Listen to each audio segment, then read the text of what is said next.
Yo, kumusta na kayo guys? Wasteland here at ngayon tuturuan ko kayo kung paano mag-solve ng 3x3 Rubik's Cube. Una sa lahat, intindihin muna natin ang cube at ang mga pieces na bumubuo rito. Ang 3x3 Rubik's Cube ay may 6 na faces o minsan ring tinatawag na mga sides. For example, kung ihaharap nyo sa sarili nyo ang color green at ilalagay naman sa baba ang white, nasa upper side ang yellow, nasa left side naman dapat ang red, nasa right side ang orange, at nasa likod or nasa back side naman ang blue at nasa bottom side ang white. Sa kabuuan, ang Rubik's Cube ay may 3 pieces, ang centers, edges, at corners. Centers ang nasa gitna ng bawat face ng cube at iisa lang ang kulay nito. Ang centers ay hindi nagbabago ng pwesto. Itong mga center rin na ito ang nagdidikta kung ano ang kulay na nasa side ng cube kapag buo na.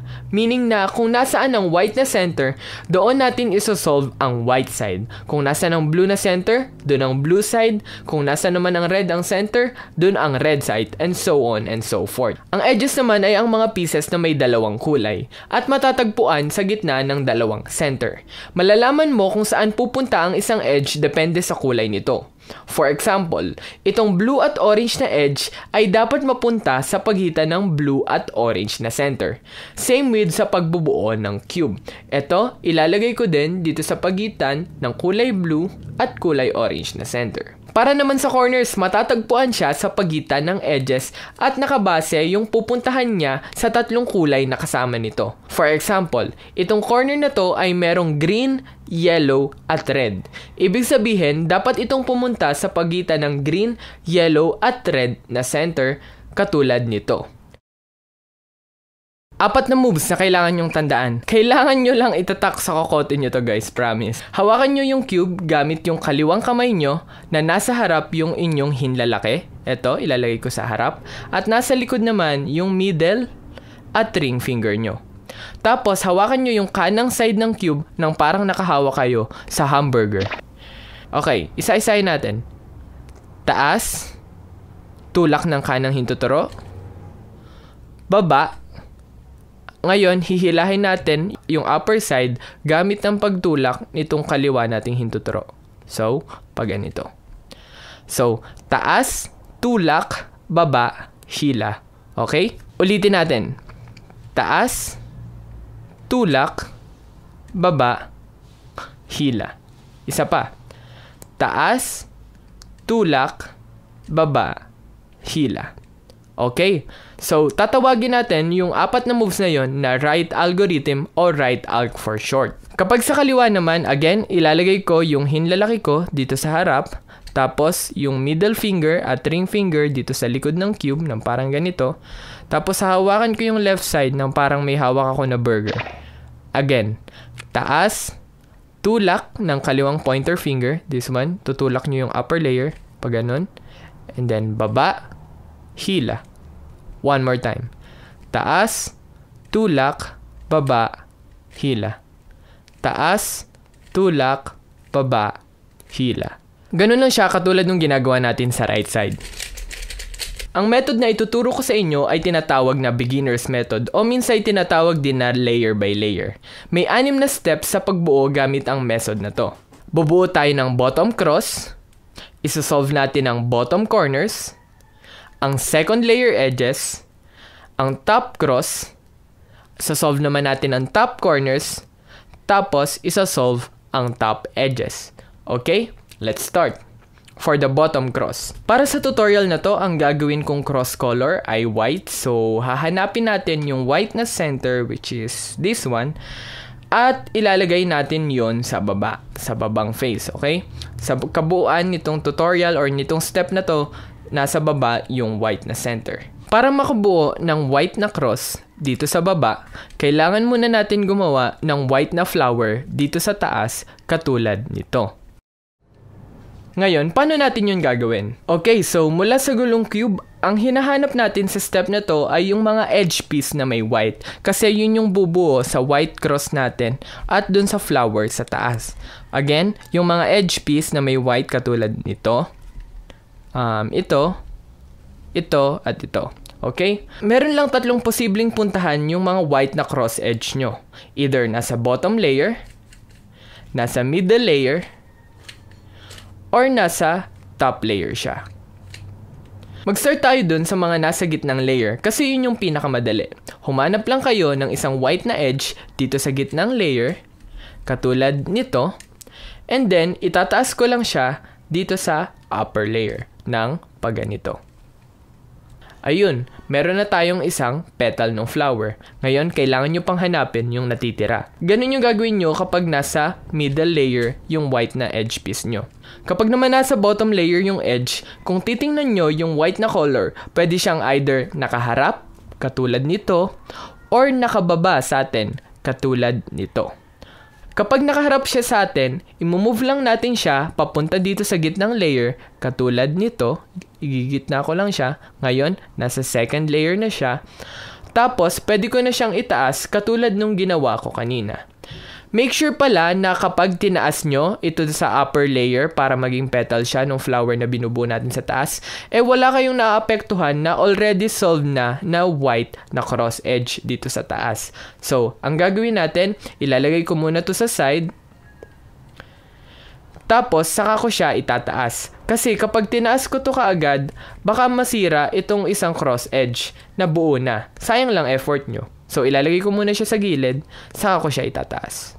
Kapag naman nakababa yung kulay white dun sa cross edge, gagawa lang tayo ng dalawang move. For example, itong white and orange na edge, kapag nilagay ko siya sa taas ng dalawang move, wait lang, meron pala tayong maapektuhan dito. Dapat walang maapektuhan, dapat walang masisira na buo na. Ilalagay ko lang tong empty na slot dito kasi ito yung katapat niya. Isod ko lang to dito. And then kapag tinaas ko tong white and orange gamit ang dalawang move, meron na akong tatlong buo dito. Okay, so nakover na natin yung sa middle layer at kapag nasa bottom layer. Kapag naman nasa upper layer or nasa top layer yung mga cross edge na nahanap nyo, kung nakatingala na siya, for example, katulad nitong white and red na cross edge piece na to, just skip this step dahil yun naman talaga yung goal natin na mapapunta dito sa taas na nakataas lahat yung mga white cross edge. Kapag naman nakaharap sa atin, katulad nitong white and blue, katulad lang nung ginagawa natin kapag nakaharap sa atin yung nasa bottom layer na white cross edge. So, ilalagay ko lang siya dito sa second layer, like so, and then, pwede ko na siya ilagay dito sa taas. Isod ko lang to para hindi siya maapektuhan, then itataas ko, like so. Then, ganun. Dapat makakasolve na kayo ng flower dito sa upper layer. Now, ito yung madaling part.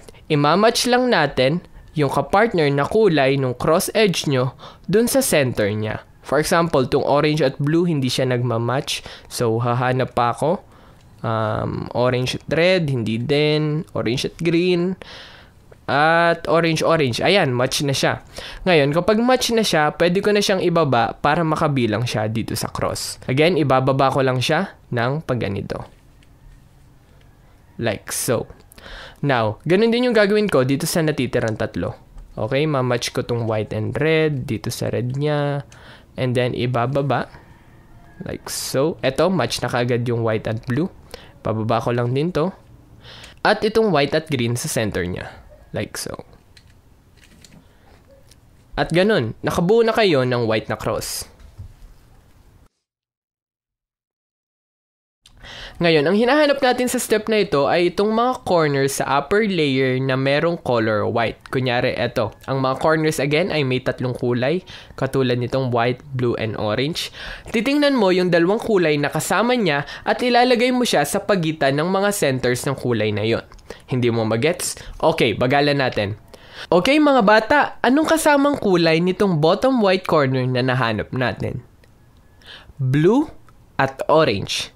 Nasa pagitan ba siya ng blue at orange na center? Hindi! Ang galing nyo naman! Okay, joke lang. So, ipagmamatch ko lang to or ilalagay ko lang siya sa pagitan ng blue at orange na center. So, isod ko lang to.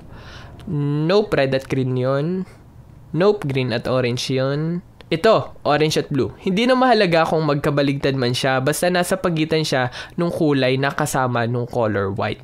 Ngayon, kung nai-align nyo na siya dun sa kakulay niyang center, hahawakan nyo yung cube kung nasaan nasa upper right corner yung ilalagay natin sa bottom face. Sa case na to, itong blue at orange, ilalagay ko lang siya sa upper right corner like so. Hahawakan ko yung cube ng ganito At ibababa natin siya dito sa pamamagitan ng righty move or yung right algorithm. Ganito yung hawak nyo. And then, taas, tulak, baba, hila. Check nyo kung nasolve na ba. Hindi pa. Kung hindi pa nasasolve, ulit nyo lang. Taas, tulak, baba, hila. Hindi pa din. And one more time. Taas, tulak, baba, hila. Okay, so nasolve na natin yung corner na yon. Humanap pa kayo dito sa upper layer, this one, ng mga corners na merong color white. So, walang white. Eto, white, blue at red. So, ilalagay ko siya sa pagitan ng blue at red na center. So, ito yung blue at red. So, ilalagay ko lang siya dito. Ipoposition ko siya sa upper right corner and then gagamitin ko yung righty alg para mababa siya. Itong righty alg ay maaaring gamitin nyo lang ng 1 hanggang 5 beses para mapapunta to dun sa tama niyang position. Sa case na yon, 1 beses ko lang siya kinailangan gamitin. Pero merong mga case katulad nito, tong white, green at orange na nakalagay na siya sa pagitan ng centers niya. Kapag ginawa ko yung righty alg dito, 1, 2, 3, 4, 5. So, sa case na yun, 5 beses ako para mapapunta yung white, green at orange na corner mula dito sa taas, papunta sa baba. So, ulit-ulitin nyo lang yung righty alg nyo para mapapunta lahat ng corner dun sa bottom layer. Ngayon, meron rin palang case kung saan wala na kayong mahanap na white na corner dito sa upper layer pero hindi pa solve yung base nyo. Kapag ganun, baka nasa bottom layer rin kasi yung corner na hinahanap nyo at nakamatch lang siya sa maling face. For example, itong white, orange at blue at white, green at red. Kailangan ko itong itaas dito para ma-match siya dun sa kulay na pagpupuntahan niya. Para mataas to dito sa upper layer, gagawin ko lang yung righty algorithm once. Taas, tulak, baba, hila. Ayun, nasa taas na siya. Ngayon, pwede ko nang i-match yung kasama niyang kulay na blue at orange dun sa corresponding nila na centers. So, orange at green yan. Green at orange to. Ito ang blue at orange. So, ngayon, pwede ko na gawin yung righty alg hanggang bumaba to dito. Ganun lang bumuo ng corner sa bottom layer. After ng step na to, i-check nyo kung nagmamatch lahat ng kulay dun sa gilid ng bottom face na ginawa nyo. Step 3, second layer. Maghahanap kayo ng edge dito sa upper layer na walang color yellow. Walang color yellow. Bawal to, pwede to. For example, itong green at orange. Imamatch nyo yung kulay na nakaharap sa inyo, sa case ito, itong green, ito yung green na nakaharap sa atin, dun sa kulay ng center niya. So, sa green na center, imamatch ko lang siya, papunta dito. And then, ngayon, magde-decide kayo kung saan ba siya pupunta. Sa kaliwa ba? Or sa kanan. Green at orange. Kaliwa or kanan.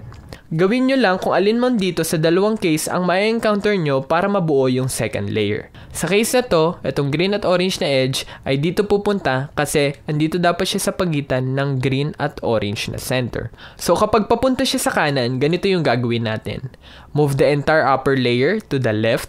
So pag ganito. Do the righty alg. Hawakan nyo ng pag ganito. And then do the righty alg. Turn the entire cube to the left. Pag ganito. And then do the lefty alg. Taas, tulak, baba, hila. And there you go. Pumunta na dun sa tama niyang slot yung green at orange na edge. Kapag naman papunta sa kaliwa, ganun pa rin pero the other way around. I-move natin yung upper layer to the right. Do the lefty alg. Turn the entire cube to the right. Do the righty alg. At andun na yung edge sa tama niyang pwesto. Now, additional step. Kapag naman wala ng edges sa taas na walang yellow, meaning na may kapartner na lahat na yellow, yung edge dito. Pero hindi pa rin solve yung second layer nyo. Ibig sabihin, merong mga edge sa second layer nyo na mali ang lagay. So, for example, itong blue at red, hindi naman to dapat talaga andito kasi red at green to. So, ang gagawin ko, i-imaginein ko na ilalagay ko tong yellow at blue dito sa right side na to at gagawin ko yung alg na tinuro ko sa inyo kanina. So, ilalagay ko siya to the left. Gagawin ko yung righty alg.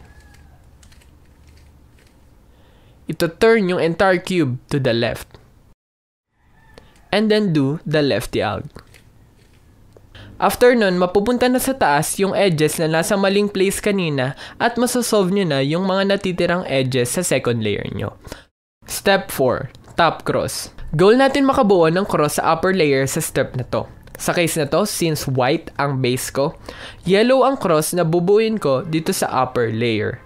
Sa step pala na to, edges lang yung titingnan natin ha. I-disregard natin yung mga corners. So, huwag nyo titingnan to mga corners, yung mga edges lang. Meron kayong 4 na case na pwedeng ma-encounter. Either line, small L, tuldok, at cross. Kapag meron na kayong cross after magbuo ng second layer, just skip this step. Kapag line nyo na-encounter nyo, i-position nyo lang yung line horizontally, so pag ganito, at gawin nyo tong move na to.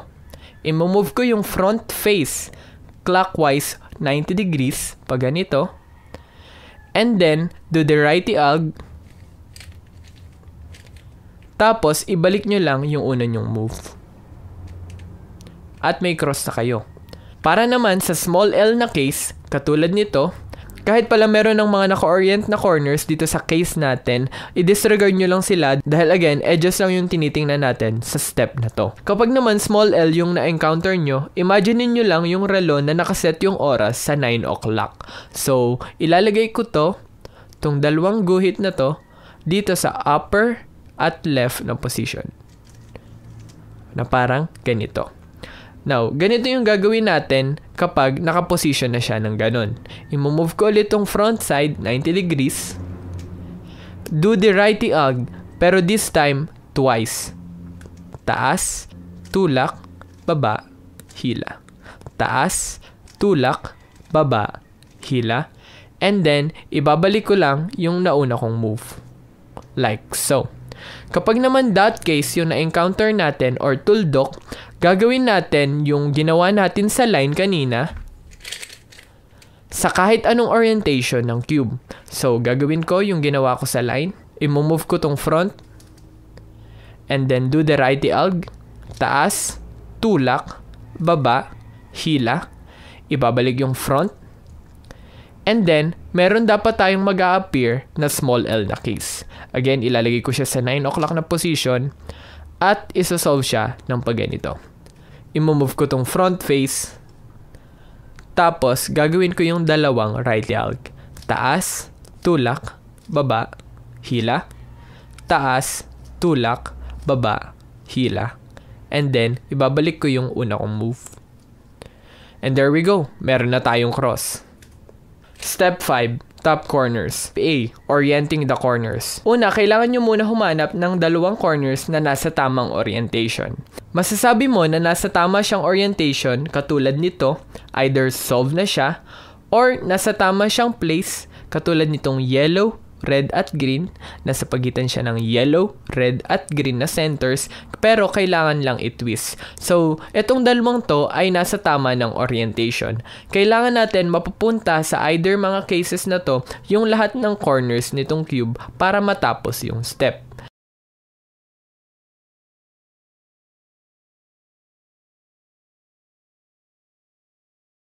Ngayon, ang gagawin nyo, iikot nyo yung upper layer at i-check isa-isa yung mga corners kada turn kung oriented ba, at ang hinahanap nyo lang ay either dalawa ang oriented na corner at dalawang hindi oriented, or lahat silang 4 ay oriented na. Bawal na isa lang yung oriented at 3 yung mali, dapat dalawa-dalawa lang. Okay, so for example, sa case na to, hindi ka oriented.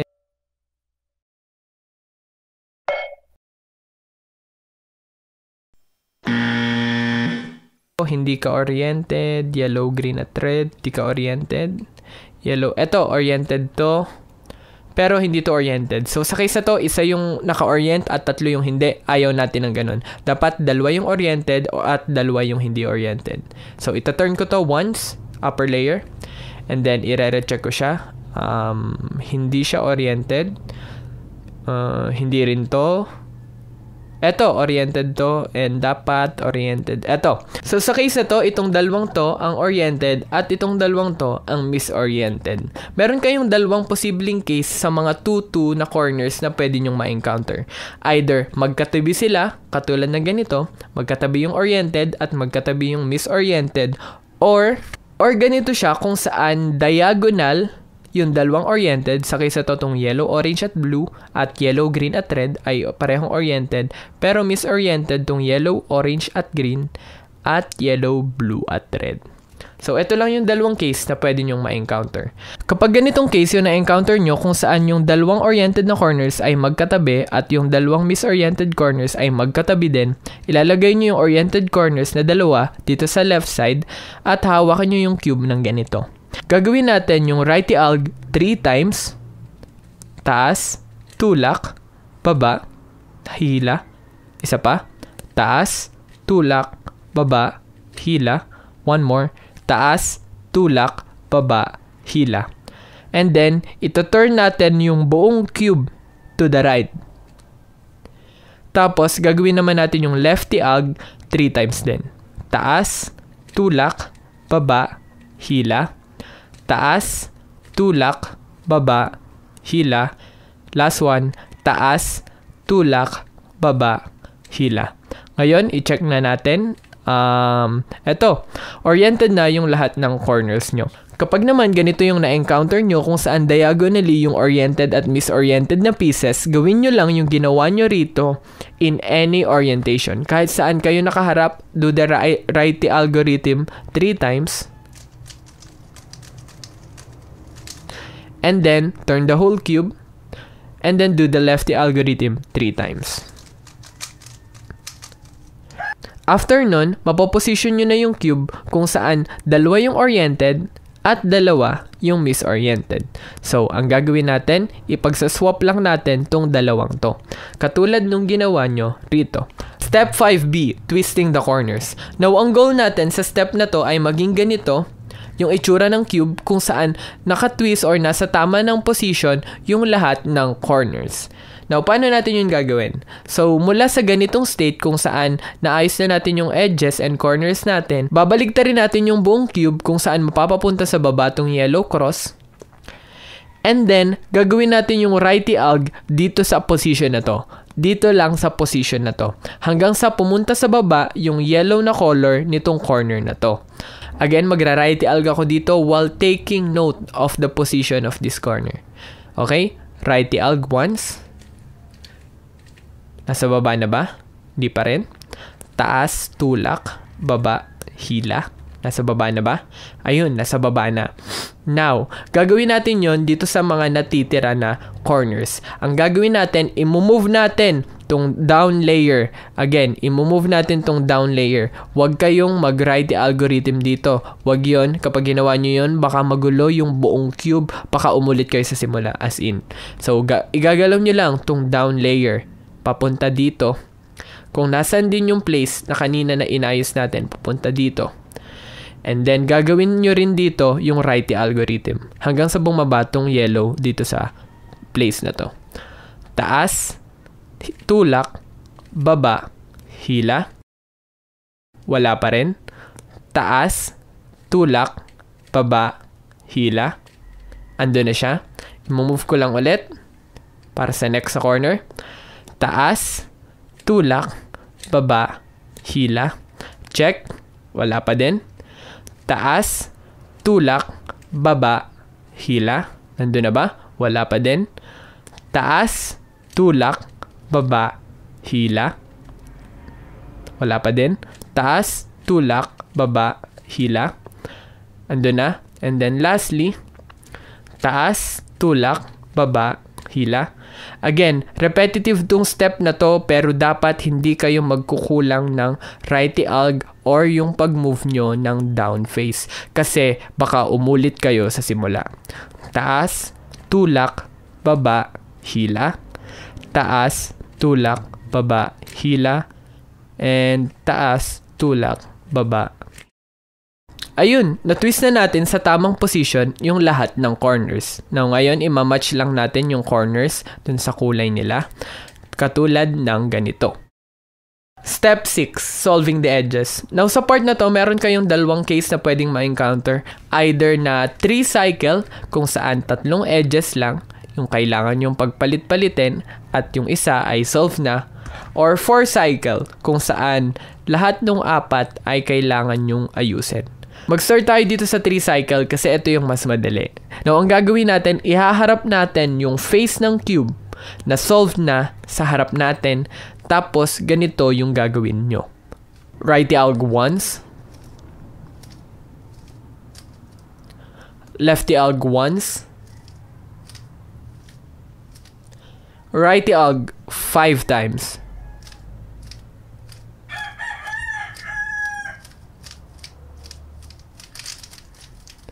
And then lefty alg 5 times.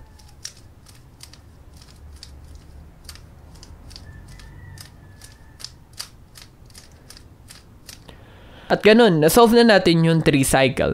Minsan kakailanganin nyo palang ulitin yun ng either 2 beses pero sa case na to, 1 beses ko lang siya kinailangan gawin. Meron kayong mga cases na may encounter kung saan kailangan nyo siyang ulitin or 2 beses nyo siya kakailanganin gawin. Now, kapag naman ganito, na 4 cycle, gagawin nyo lang yung ginawa nyo dito sa 3 cycle nang nakaharap sa kahit anong orientation.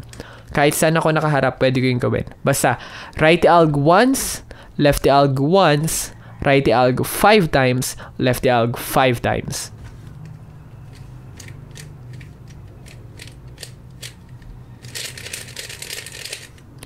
Then lefty alg 5 times. And there we go. Meron na tayong lumabas na 3 cycle. At gagawin nyo lang kung ano yung tinuro ko sa inyo kanina. At nakapag-solve na kayo ng 3x3 Rubik's Cube. Kung bago pala kayo dito sa channel ko guys, make sure to subscribe because I mainly focus on cubing, unboxing videos, and tutorials. I will probably make another separate channel para sa mga cubing videos ko. Kung nahihirapan kayo or kung meron kayong specific na part dito sa video na to na nahihirapan kayo, make sure to leave a comment down below dahil I'm pretty sure na kahit hindi ako online sa time na yun kung kailan mo kinoment, merong cuber na makakatulong rin sa'yo. And kung bago ka sa speed cubing, meron po tayong Pinoy cubing group na completely and specifically for Filipinos na gustong mag-improve at makakilala ng mga bagong cubers. Facebook group siya na formerly known as Pinoy Cubers and now Philippine Cubers Association official group. Again guys, make sure to subscribe. There are more contents coming on this channel. At maraming salamat sa panonood. Wow!